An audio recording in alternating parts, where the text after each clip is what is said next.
Hi, my name is Carl Herzog. I'm the public historian for the USS Constitution Museum.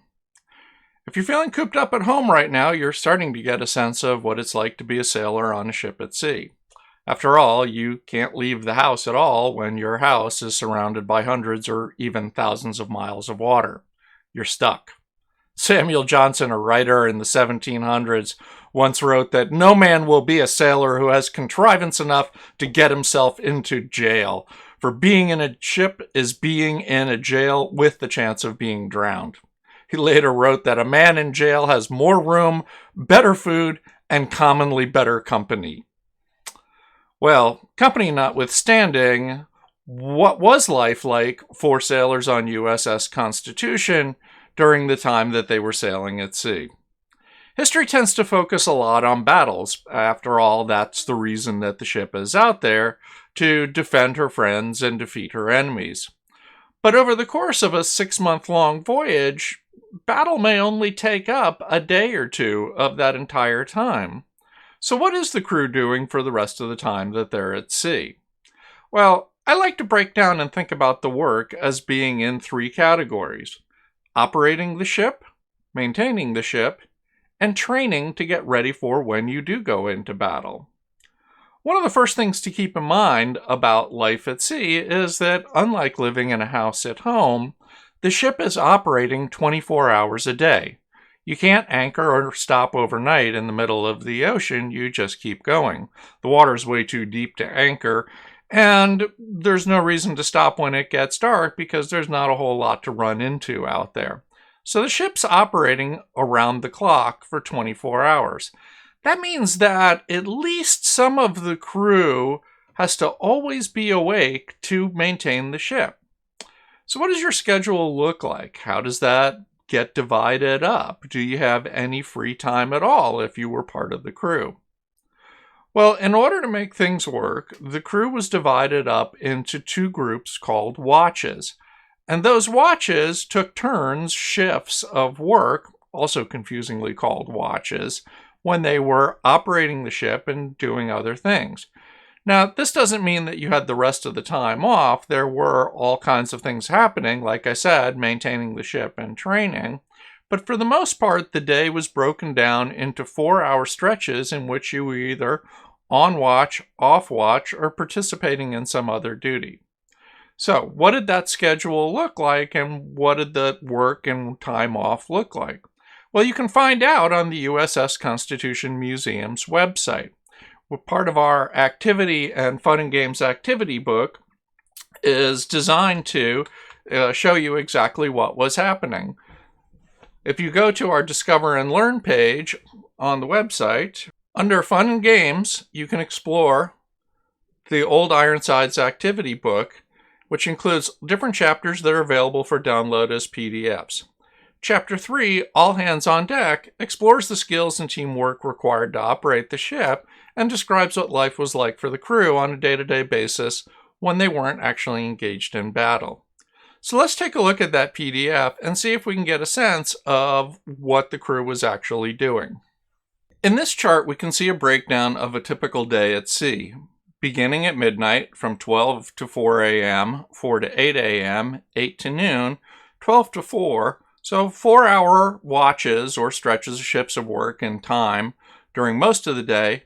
But then in the evening, it gets broken up into 2 2-hour watches, going first from 4 to 6 and then from 6 to 8. These 2 shorter watches allow the crew to essentially rotate their shift or watch schedule so that the same people aren't doing the same thing every day. The operating part of the ship, trimming the sails, steering, keeping a lookout, had to keep going on even during the day when the rest of the crew was either doing maintenance work or engaged in training. Often the entire crew would be pulled into training as well too, but part of that included obviously continuing to operate the ship. What did it mean to be trimming the sails? For the crew, a lot of it depended on what kind of work was needed, what the sails had to do.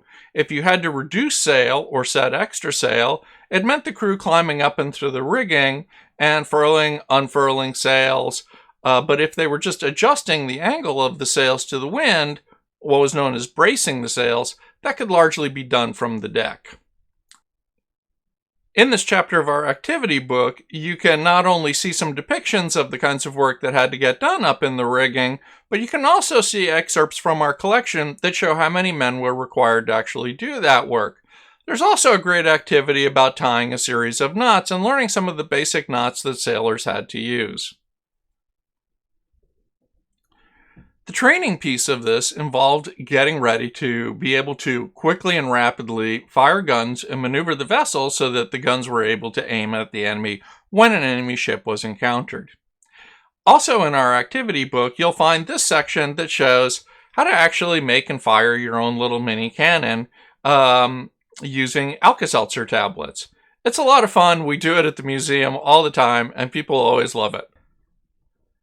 Now, between training on the guns and doing the hard work of maintaining and operating the ship, the crew worked up a heavy appetite.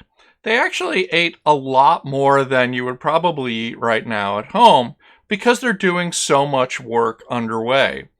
Even the day-to-day business of walking around a ship, you'd be surprised, can take a lot more energy and activity as you're bracing to balance yourself.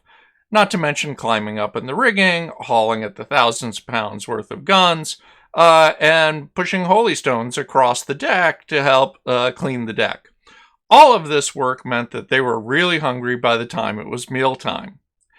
In our activity book, you'll see a list of recipes that give you an indication of what the sailors actually ate and show you what an average meal looked like.